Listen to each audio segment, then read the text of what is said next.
Good morning. Welcome back to Sebring Slot Cars with Slot Car Shop Talk with Steve and Jim with Sebring Slot Cars. We're going to pick up where we left off with the continuation of the build for the Group C Jaguar, and Steve's going to pick it up and take it and let you roll with it, Steve. Well, thank you again for joining us, and we appreciate all your positive feedback, and some of the criticism we got was really helpful. We changed our mics. We're going to have a little bit better camera placement, and we're going to answer some of the comments that we got, and we appreciate you tuning in. So if you could subscribe or like our channel, that'd be great. If you want to keep watching us, we'll have one a week probably. Yeah. And we'll get on with this Class C, and we'll go from there. So last week, we did a real basic setup for a beginner, maybe a middle-of-the-road racer, and we did a real basic assembly. So right now we're going to go through that a little bit, and one of the things that I was asked was to show the products a little bit better as far as their part numbers and where they came from. And so we started with our weights here on the car. Can't see you. And with that, the part numbers. We use Professor Motor tungsten. I believe it is. Yeah, yes. tungsten pucks. Yeah, tungsten. And so I had glued those in with B7000, and that was the glue we used last time. This stuff here. And that put in all these pucks. We had used it, kind of unorthodox, but we used an NSR guide on a slotted chassis, and it's worked really well. I'm kind of surprised. We didn't have that particular guide in at the time we were waiting for a shipment, and we decided to use this, and it's pretty good. So that goes to show you can kind of experiment. We used NSR braids. Let me get my hand out of the picture there so you can see the part numbers and see what it is. And we also used the ferrules to get the braid into the guide. Little small ferrules there, I think you can see them. Let me just discuss the ferrules for a moment. On the ferrules, they are a metal tube that is flared out. And the benefit of the ferrules is it gives a rounded edge for the wire to rub on when it's in the guide. If you use, sometimes they'll use set screws down the top to hold the ferrule in, or I mean to hold the wire in. And then as that wire twists back and forth, it cuts the strands on the wire, and then you end up with your lead wires out during a race. When you use the ferrules as they're intended, you strip enough wire out that when you put the wire into the ferrule, you have enough to come back up, most of the height of the ferrule before you push it down into the guide. And that allows that wire to move freely inside that ferrule, and there's no sharp edges for the wire to get cut on or to have friction on. So that's the benefit of the ferrules. Absolutely. And then last but not least, and probably one of the most important things, is tires. And these are tires that Jim put together and glued. And that's what's on this particular car right now. So from that, you could put the body on the car and go racing, and it would be a very competitive car. If you wanted to take it a step further, there's some advanced things that you can do with your slot car, and we want to go over some of those real quick. One of them is flattening chassis, and this seems really intimidating to new racers. It's not. You just have to have the correct tools. I've tried to even put it in my oven at home, and I had some success, but I wouldn't really recommend that. We use an NSR flattener here at the shop. I'll pull that into the picture real quick. And right now there's actually a chassis that got flattened, and we haven't taken it off yet because you have to let these chassis cool after you heat them. And so this is a magnetic plate, heats up real hot, and we put magnets on the chassis. And this is actually a Scale Auto GT car. I believe it's a spiker. And once it heats up to about 180 degrees, we let it set like that for 2 hours. And then after it shuts off, we let it set overnight. I don't know what the exact hours is that. I think some people say 8 hours is enough, but I'm the type of person that I do 12. Yeah. And I just let it set because that cooling process is really most important, because the plastic has a memory, and you need that plastic to cool down and take its new shape and form. And if you do it too early, you're just not going to get great results. So you have to be patient with it. But the advantage to this is that you have a chassis that's incredibly flat to the surface of the track. It's very even. It's very easy to weight that car. It's it's a better handling car when it's flat. It's just like anything else. If you had a real race car and the car had a crooked chassis or was kind of bent up in areas or wasn't perfectly flat, it wouldn't handle as well. And so in the slot car world, when you start getting more advanced, this is a technique that will help you. It's not necessary. I think you can win races, and I think you can build a car without a flattener and have great results. This is something where you're now trying to get tenths, or you're trying to go up in speed, and you're trying to find every ounce you can out of your car. And this is a great way to achieve that. A couple of notes. When you use a flattener, we like to use a time switch plug-in. Basically, it's a safety device. Yeah. It's like you'd buy for a lamp or something, where you can push a button and it'll operate for 1 hour or 2 hours, and then it shuts off. Highly recommend. I'll get a picture of what happens when you leave a flattener on too long, and I'll show you the results of that here in just a moment. But you want to be safe, and you don't want to risk anything not turning off properly, and so it's always good to set an alarm and turn the flattener off. It'd be nice if they had auto shut off, but the early ones did not, and I don't know if this newer version does or not, but with the plug-in device, it shuts off. So while Steve continues, I'm going to move over and let you, I'll give you a picture of what the other's like. So with that flattener, he's right. I mean, we never in our wildest imagination thought a flattener could get as hot as this one did, and when it went down, it went down. And if we wouldn't have been here, it could have possibly caught something on fire. So it is real important to... He has a really good deal, that switch. You just plug it right in and hit a button, set it for 2 hours, it shuts off by itself, but you should still set an alarm, because if it keeps cooking, it'll melt. And here comes here comes a chassis that was on just a tad bit long. I would say she's really cooked. It melted it. I think that was on for about 4 or 5 hours accidentally. I put it on in the morning and ended up getting involved in a race, and then I marshaled a race, and by the time somebody smelled something, it was a little too late, and we actually melted the plastic box that the steel flattener itself was setting on. And so I had to have someone make me another box with 3D printing. So you want to be careful. Safety first. You don't want to do this. All right, so flattening chassis, you have it there. That's a real brief explanation.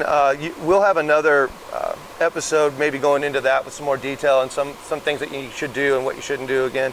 Going after that, I would say we're going to look at the differences in gearing. So we don't allow you in any class other than Mosler do we allow you to change gears here at our shop. Some shops will let you do that. We don't. We might in the future, but currently we do not. One thing that you can do that's an advanced technique is changing out this gear.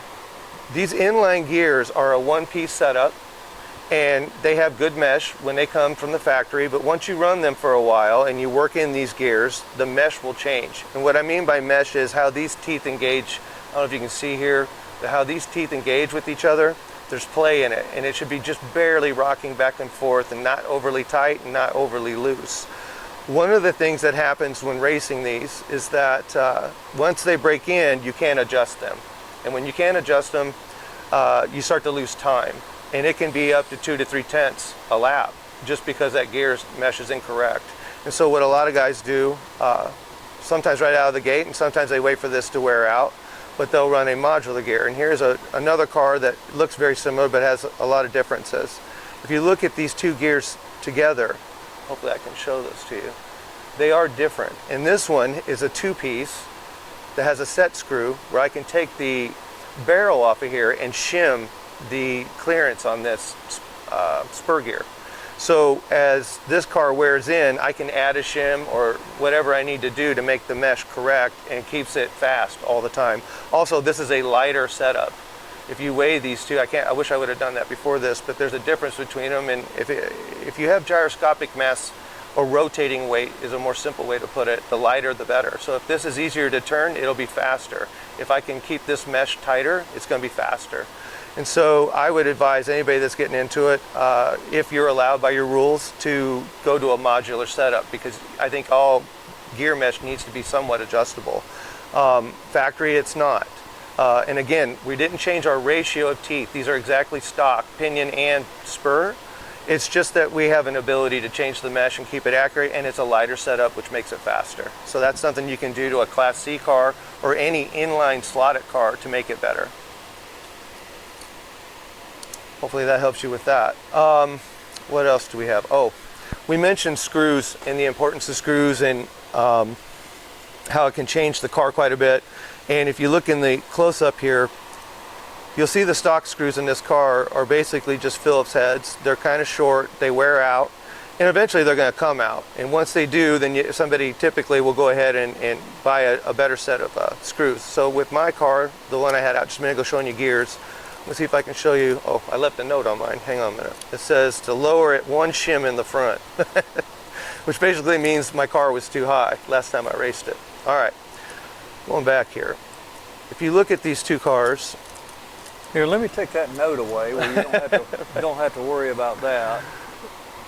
you can see that I've changed the screws. These are brass screws from Slotted. They have a tapered head, and what that does is it keeps this pod really in its place, and when I loosen it, it's easier to adjust it. The other thing is that they're longer, and they gives you just a lot more room to adjust and play. I can't tell you how much this changes a car. In slots or in Class C and also in LMP, both of those classes, when I changed the screws in my car, changed my lap times. On my LMP in particular, I think my lap times dropped by 3/10. The reason was this pod, with an LMP car in particular, I know this is Class C, but I can explain it with this, is when you have one of these pods, or a car chassis for that matter, that goes back and forth this way and not this way, that's really a problem, because you're transferring energy into the corner, and you're transferring energy when you get on the gas out of the corner, which upsets the whole car. This is designed to do this, not so much do this. And so when you put in these screws and you change them out to different shelves and they have different shoulders on them, you can control the amount of play you have back and forth, and it stops this motion going this way, front to back. And so when you change to something like this, the ability for the car to rock back and forth inside these holes, whether it's the holes to mount it on the body or in this, are very adjustable again, and they keep the car from going back and forth and chattering into corners, which makes your car a lot more stable. This is a small investment, but once you get an assortment of different screws and you experiment with them, you'll see your car picking up speed. You'll see it's a little more reactive to the way you drive, and it's a really big help. It's more of an advanced thing. And again, when we started this Class C, we came into it where we're going to set up a base car for a guy that wants to get into the hobby and can be competitive and would run good. And so in that vein, could this car and this car together compete? And the answer to that is yes. I think they would be they'd be close to each other. With my gear on this car being lighter and controlling the mesh, I may have a 10th on him. If I have a certain set of rubber that he doesn't have, I may have a 10th on him. If I change the pod, the way it moves during the race, and he doesn't, I may have a 10th on him. These little things keep adding up, and if you have enough 10ths, all of a sudden you'll have half a second, or you'll have a lap on someone. And so you'll notice as you keep tinkering with the car and perfecting your car, you'll find ways to eke that time out of it, and that's what we're trying to go through today, is just kind of some advanced techniques to make that happen. And on that note, the last thing I wanted to share today was we did the flattening of the chassis. We talked about the gear mesh and the changing of the modular gear. We talked about the weights and all that, where you want to put them, and the screws. But one thing that is also important is breaking your car in. So this can be done by driving, which I would recommend, because the more laps you have on your car, the better it's going to handle. I was good enough to have one of our members, his name is Victor Abreu, build me this one. It was right out of his garage. So basically you have a wood block with some braid that's been glued on there and or stapled.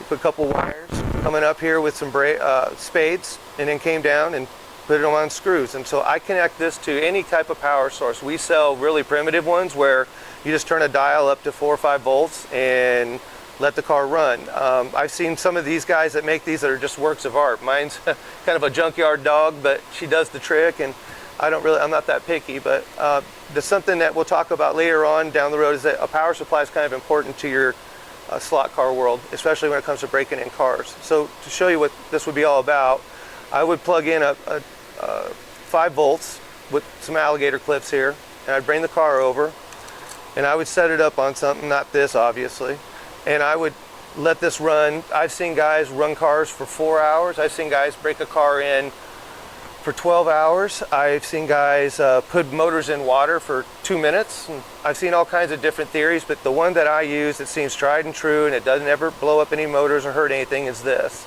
And I usually set my cars at about 4 to 5 volts, and I run them forwards and I run them backwards. To run it backwards would be just as simple as me flipping it this direction and putting it or reversing polarity. Or reversing the polarity of my And my you can clips. use a piece of paint stick or something like that. I use something usually small like this. I mean, I don't use usually what I just showed you. But you can take anything flat and put it under there that doesn't short out the braid, something insulated, and just lift the back wheels up and let it run.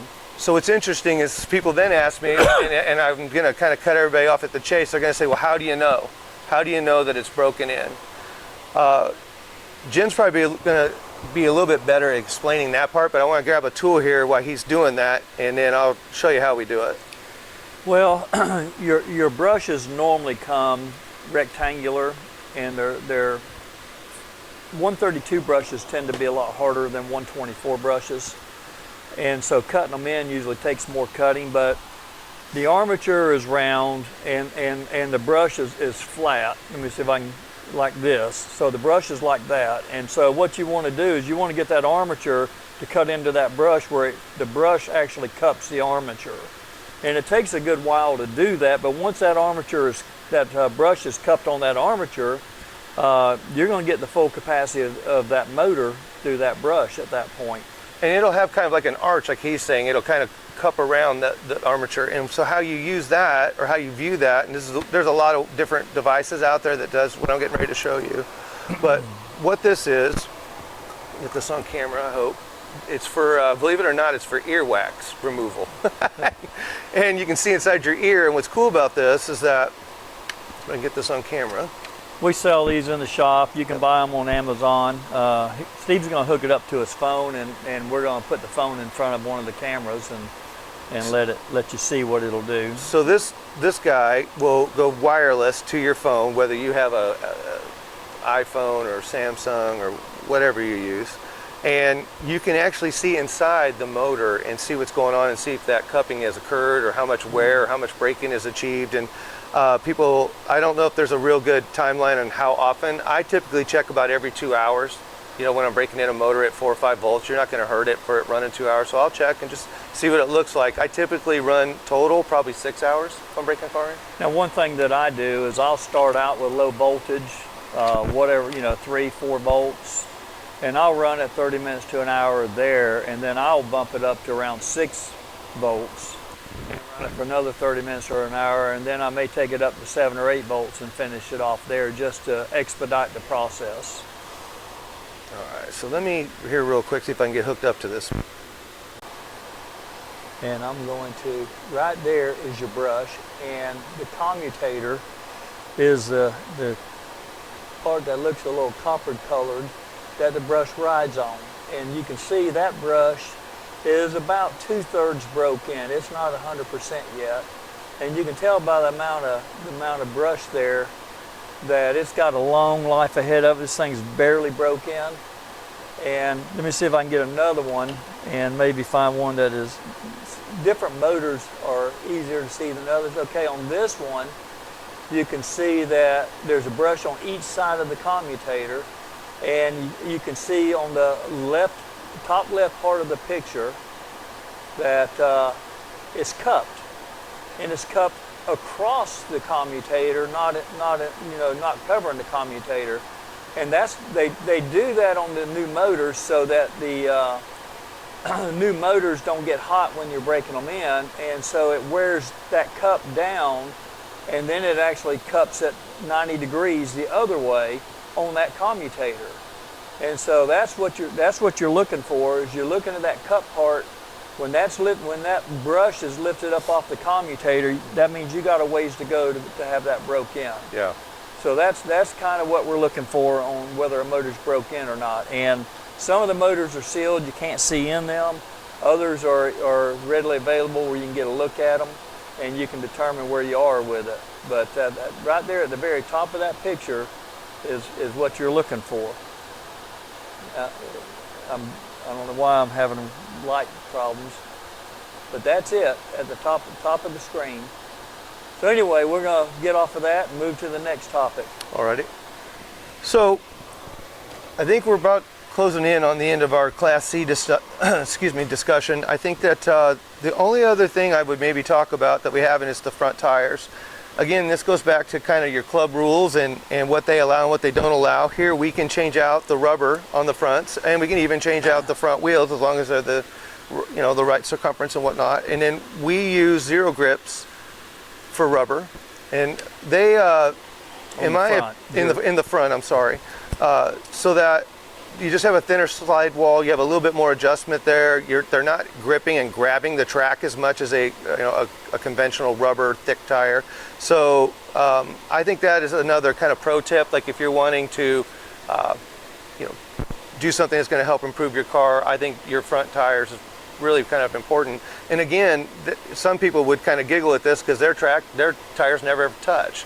So it's relevant to our club because our rules are such that they have to actually rub the track. They have to roll. They have to roll, and so it's important in our club for that. And so I think it's worthy of mention. Something that some other people do is they will coat their rubber tires with fingernail polish, and that's allowed in most places. It makes the car noisy on the track, but it does minimize the amount of friction on the front tires. Yeah. So that's something you can consider. But then the other thing you got to do is you got to figure out how you can sand them down to where they're true. If you put fingernail polish on them and it's all lumpy and out of balance, now you're creating another problem. So we like the zero grip. It's quick, easy, and clean. And but it just works for us. Yep, absolutely. So today we covered flattening chassis. We covered different tires. We covered. Need to cover the wheel spacing with washers. Did you bring any? I did. We can actually talk about that for sure. We also did the changing of gears on Class C. We did the braking of the motor, breaking it in. One thing about breaking in motors, there's an argument to be made that if you just come in and turn laps and break your car in that way, you got a win-win, because not only are you breaking the car in, but you're getting some drive time. In drive time, I don't care how good your car is. I mean, you need to be able to drive the track and get used to the track and find the nuances of the track. I mean, you'll get some ideas from other fellas that are there at the track. And so I kind of like the idea of spending I'm a little biased because I'm here, but I like to break my car in at the track, sometimes more than I do just in my garage. I'd like to come in and turn some laps and get better as a driver.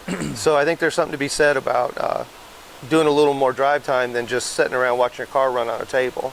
Well, and just to understand the theory of breaking one in on the bench or in water, everybody's got an idea. Some people break it in simple green. Some will do a mix of water, simple green, or awesome orange, or any of these other things. I stopped using chemicals to break in because what I saw was a color plating, almost like electrolysis taking place on the commutator, turning it from copper colored to silver. And I don't know that it hurt anything, but I just didn't like it. So I moved away from using chemical break-in and went back to water for a while. But the whole idea of breaking in water or breaking in on the bench is you want to prevent arcing on the commutator. And so with the water, you have to ask, well, how do you not short the motor out in water? And the answer is you don't have enough voltage to create a short circuit. or enough amperage. You know, most of these 132 motors with full amperage are, you know, an amp or less. Some of them get up to 1.5 amps or 2 amps, but most of them are down to an amp or below. And so running low voltage, you're given less opportunity for the commutator to get arced, and so that's why we do it. And as the brushes start to break in, then you can up the voltage, because now you have more contact on the commutator, so that you're not going to get the arcing. And so that's the theory. There are a lot smarter people than me out there that can tell you more about it, or even argue, hey, Jim doesn't know what he's talking about. Well, that's okay. I can just tell you what works for us. But so that's anyway kind of the theory behind it. And so we'll move on. So one thing Jim mentioned while I was talking about the things we covered today, he had mentioned shimming or spacers. And they're just as important, I think, as the screw topic. And we use a variety of different spacers here. Most are brass. I mean, we have some other material, but typically they're brass. And we get them from everybody from Professor Motor to Slotting Plus to NSR to Slotted. I mean, you name it, we have them. And so, and they come in a variety of different thicknesses. And so what I have out in front of you here, or on this table, I don't know if you can see them, is I have some on their side, and, one of the tips here if you maybe want. maybe on one, that'd be a little bit better. Let me see here. These spacers, as you I can see if I can zoom in on it. I think we're zoomed in about all we can. yeah, we might be so close we can't get any closer. Might be able to show them on the car a little bit better. If you look at these spacers here on the car, Let me switch cameras. they're right here, and they're made of a brass material here and here, and that controls the movement of this car going back and forth this way. The axle, yeah. The axle. And then it'll also, if you have a different type of car, like That's I have an LMP car here. This LMP chassis, even though it should probably be cleaned, That's one of mine. I don't take care of my cars like I should. you use a variety of different spacers. He has a collar spacer here. He has a couple little tiny. It's so hard to show you in between these. Yeah, show them the collar. The collar on this one is here. The purpose of the collar is so when I need to change tires, the axle doesn't move, because the spur gear is going to hold it on one side, and the set collar is going to hold it on the other. And I like the collars. I use it on about all my cars. Now on the weaker motors, it is believed by some that they are enough that they slow the weight of, or slow the speed of the car down ever so slightly. I don't worry about it. I run them on about everything, but also I don't win all the time. I win enough to make me happy. And but that, you know, taking them off might possibly speed up the car. One other thing that you need to be aware of is the axle width is everything. You can do everything you do, and if you don't space these tires, these wheels out right to where you get maximum width that is allowed by your rules, you need these tires. Our rules are they have to be inside the body. In other words, they cannot protrude outside the body. So if the fender wells will allow, I'm going to be underneath the edge of the plastic with my wheels. Now some of the fender wells will not allow, and you have to be inside the plastic of the fender well. You can see it's right at that edge. But a 32nd of an inch makes a huge difference in the handling of a car. And a 16th of an inch makes even more huge of a difference. And Steve's trying to show you there on the close-up. But they're right on that. Yeah, you want to get them absolutely as wide as you can get them if you're using your wheels for stability. And they're right on that edge. And you want to do the same thing with the rear wheels, but you also got to be careful that when you position those tires, They do not rub on anything as the body moves around on the body screws. So you got to really watch that.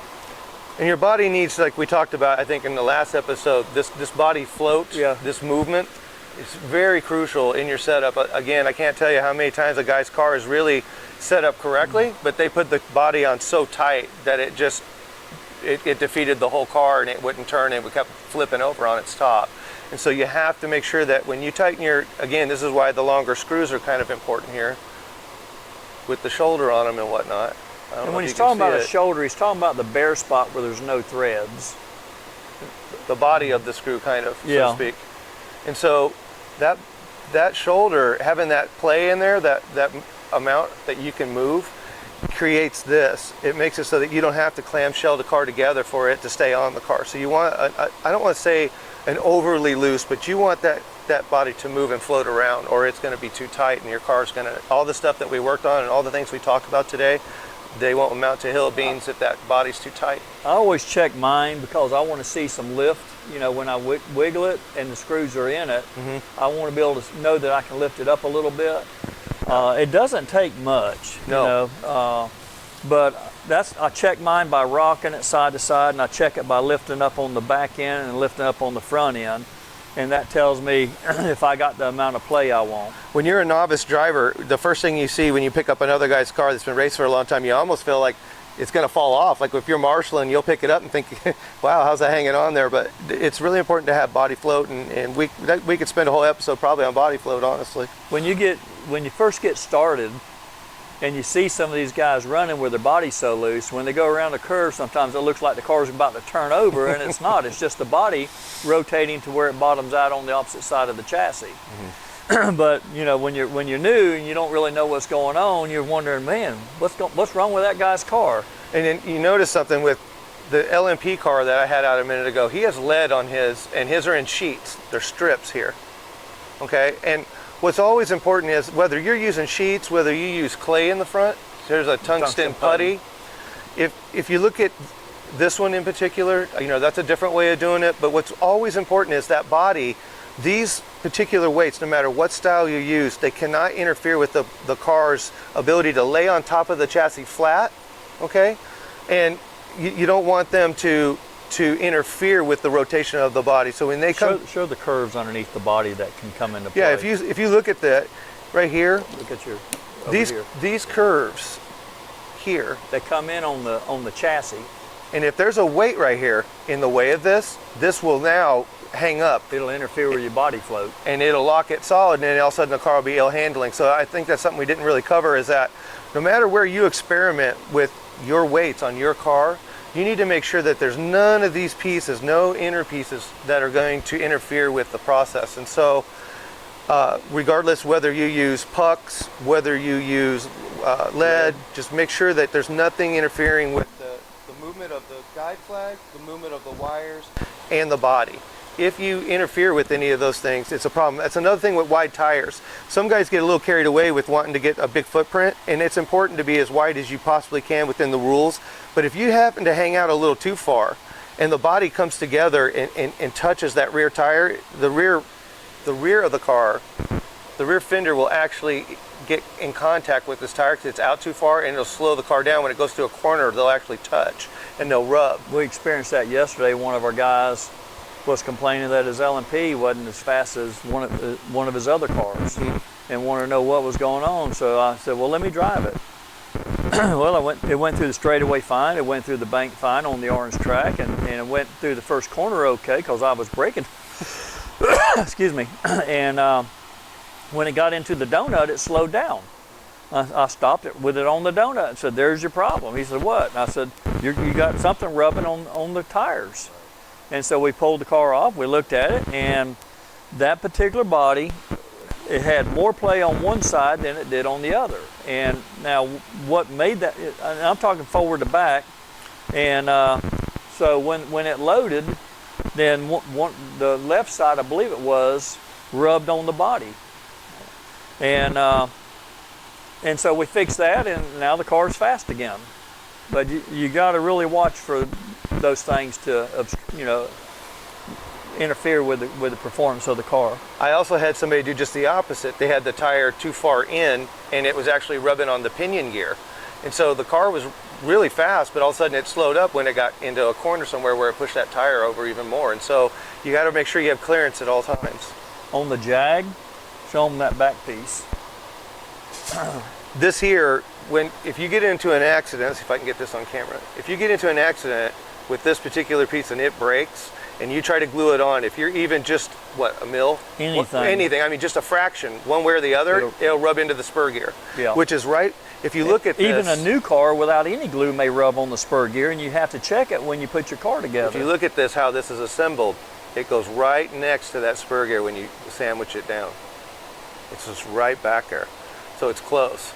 And so, yeah, I mean, you have to, I can't tell you how important setup is that everything clears, everything moves. And one way you can test that, actually. Show that again, Scott, and switch cameras. What's that? The rubbing. I had the wrong camera on where they couldn't see it. Oh, with the body on it, you mean? Yeah. You got to make sure that not only do you have a good floating body this way, you got to make sure, one way to do this is if you tip your car over and just move everything, does everything spin freely and does anything interfere with it? Does this go back to center? You just got to check to make sure everything is good. And show them the spur gear. I had the wrong camera on for that. On the spur gear, this particular unit here, this white piece, it is so close to this spur that when it comes down and it sandwiches together, if it's off just a fraction, they'll rub into each other and they'll touch. And when they do, it slows your car down. It's over. And so you basically want to go get a white kit and start all over with a new body, because by the time you get this glued and even kind of straight, it's still not going to be quite right, and it'll rub on this. It'll hit these teeth. And so, again, you know, screws are important. Even the screws can keep, like he just said, with the car that he worked on with that other guy, is that he changed the way the car was moving so that it wouldn't come forward and smack into the fender here. I got to get better a little bit, guys, with making sure when I'm showing you something, I'm looking at the camera. I'm looking at the car, not the camera. Anyway, you got to make sure that they clear through here. So there's a lot to slot carring where you may think that it's nothing, and then you'll take a look at the car and see that stuff, you know, something's rubbing. And it takes a little bit of time and practice and trial and error. And it's taken me over a year to start to see some of these things, because I would have a really decent setup car, but I'd be rubbing on something, or I was in a hurry and I over tightened something. And it's the little things in slot cars that kind of add up to a really big thing. All right, let's talk real quick about cleaning necessity of a car. What happens if you don't clean your cars like I do?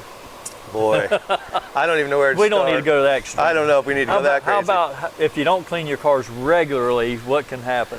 Well, they're obviously going to slow down, and you're going to have Why are they going to slow down? Well, if you get dirt and everything in your axles, and you never lube anything, or you never pull anything apart to clean them, you're going to get buildup of hair, lint, glue, you name it that's on that track will get caught up in everything from your gearing to the motor shaft. It's everywhere. Axle. When you are putting a car together, you can take the spur gear off the axle. You can take the tires off the axle. You put the axle in your bronze bushings, and I'll let Steve hold that and show you a close-up. You can put the axle there in your bronze bushings and turn that car sideways like Steve has it. If that axle doesn't fall out on its own, then you need to keep working on polishing and cleaning to where that axle falls out, because when it drops all the way through, you have the least amount of resistance. Right. When it sticks in there, you've got some resistance that you don't need to have. A real big problem. That's correct. I mean, it should just. I mean, you can't hardly keep it in there. It should be so slippery when it falls through those bushings to the top end. And we talked last week, I think, about toothpaste on the gears. That's a good way to polish your gears. That reduces more friction, makes everything run smoother, and it definitely helps quiet down the gears when you're running around the track. Yeah, when I'm doing my break-in, every once in a while I'll go in there and just, you can't get carried away. with the amount of toothpaste you're using. I use just white toothpaste. It can be any brand. Colgate's what I use. I use Crest. It prevents cavities. Yeah, the dentists, they all say. And so we just put a little, I mean, just a dab or a sniggle of that on there. And a sniggle? Yeah, a little sniggle of that and a dollop of that, and just let it run there for about 2 hours. If y'all know what a sniggle is, please comment. It's an official measurement in slot cars. But you just put a little bit on there and let that thing run, and it'll quiet it down and mesh it together. A good meshing car, anybody will tell you, especially pro drivers, if you have really good gear mesh that's really nice and tight and the right gear ratio, it can really make a car great. And if you have it bad, conversely, if you don't clean it and it gets full of crap and debris, it's not only going to wear them gears out and you're going to spend more money, which we're all about buying parts from us, but usually a lot of guys wear things out quicker than they needed to if they just would have had some time with the car. So you got to prep and take a little bit of time. Just like any kind of racing, you just can't show up at the track an hour before with no setup or no maintenance and expect yourself to win or do well. That's not how it works. So when I race, I don't expect to win. I just come to the track, take my car out of the box. Sometimes I'll check my brakes. He's not lying. To see if they need to be changed. Sometimes I don't check them till the end of the race when I realize my car is slowing down. Oh, well, there's why. So I'm not the example of how to properly maintain a car. Jim is actually the exception to the rule. He is one of the few people I know that can just pull a car that looks like it fell into a gutter and can come out and get first, second, or third. But, I just, I have built so many customer cars that I got out of the habit of working on my own, and they are the most neglected cars around, but they still perform decent. They do. So, and yours lasts a long time. I mean, you have cars that have hours and hours and hours. And then Jim's really kind about letting people use his cars that are new and trying to get them into the sport. And he's generous enough to have a few spares. And some of these cars have they've been walloped. Let's just say I go through a lot of chassis in comparison to other people. Sure. But that motor, I mean, you have motors with years on them, a couple years. Oh, yeah. Easy. I rarely have a motor go out.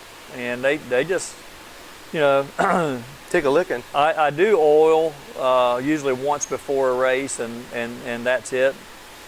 And that's about all I do. But if you don't clean, that oil builds up on the axles, and again, it'll slow you down. You really, if you want to really be competitive, you just got to maintain the tools of the trade and keep the cars clean. And I run for the fun and the camaraderie, and I have a good time, and I like to aggravate everybody and try to talk them into wrecking so I can go buy them or whatever. I thank them for waiting for me from time to time. So we have a good time. We try to keep it light, and let racing be fun. And you got anything else before we close? No, I think that's it for this weekend. This episode. I think next episode we're going to be doing LMP. Yeah. Yeah, and maybe we'll talk a little bit on. See if there are any differences. Yeah, a little bit difference in setup on an LMP, and then we'll also maybe touch on controllers a little bit and what we've been learning about controllers recently. So. And somewhere along the way, I want to get into, how to grow a slot car business, how to take it from everybody, what a lot of tracks, the owner of the track works for everybody for free, and he supplements the cost of a track. And I want to have that discussion and try to help some of these other track owners not be working for free, or at least not be paying the rent out of their pocket for the slot car track. Let the people who use the track cover the rental costs, and we'll get into that in another episode.